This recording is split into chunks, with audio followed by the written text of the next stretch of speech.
안녕하세요 여러분. 오늘은 각 시대별 철학의 특징들을 좀 알아보도록 하겠습니다.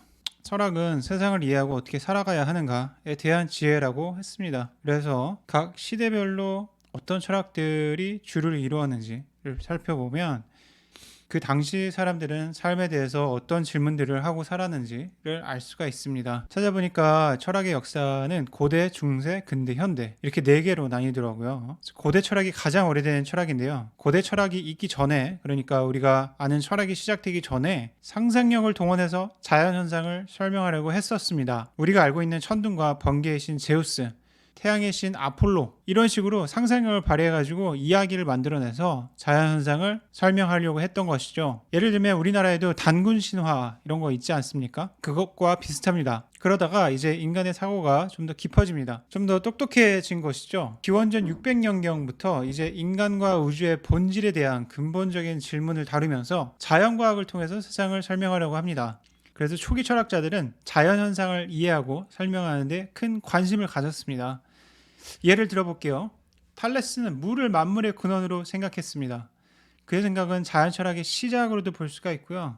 자연현상을 신화나 종교가 아닌 자연적 원리로 설명하려고 한 최초의 시도 중 하나였습니다. 그리고 우리가 잘 알고 있는 피타고라스는 수학적 원리가 자연을 설명할 수 있다고 믿었습니다. 아리스토텔레스는 동식물을 관찰하고 분류했는데요. 이런 것들은 현대 생물학의 기초가 되었습니다. 이것이 고대 철학입니다. 그러다가 이제 중세 철학의 시대가 도래합니다. 중세 철학은 기독교로 대표되는 종교의 시대입니다. 종교가 세상의 중심에 있고 철학도 그 영향 아래에 머물러 있는 그런 것이죠.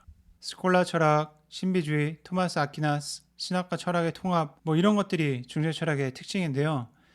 이렇게 종교 중심으로 세상과 나를 이해하다가 점점 사람들이 머리가 커지면서 개인에게로 시선이 돌아갑니다. 개인이 가진 주체성, 개인의 자유, 개인의 이성과 경험이 중요하다고 강조하게 된 것이죠. 그래서 개인들이 모여있는 공동체인 국가와 개인의 권리에 대한 논의가 활발해집니다. 합리주의, 경험론, 계명주의 등 다양한 학파와 이론 등이 나왔습니다. 이것이 근대 철학입니다.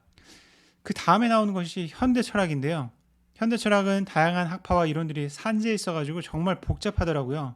존재주의, 실존주의, 실용주의, 구조주의, 후기 구조주의, 그리고 분석 철학까지 굉장히 무슨 말인지 하나도 모를 정도로 복잡한 다양한 방향으로 나아가고 있습니다. 그래서 특별한 특징이 있는지 현대 철학은 잘 모르겠습니다. 아시는 분은 댓글을 통해서 알려주세요.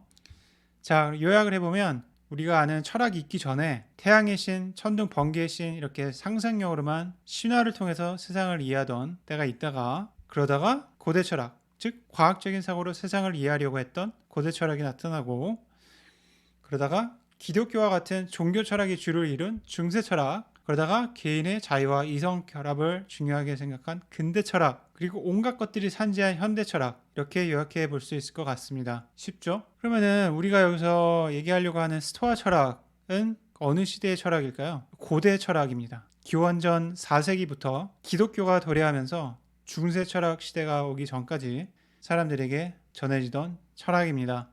자, 그러면 다음에 스토아 철학에 대해서 좀 더 자세하게 얘기해 보도록 하겠습니다. 감사합니다.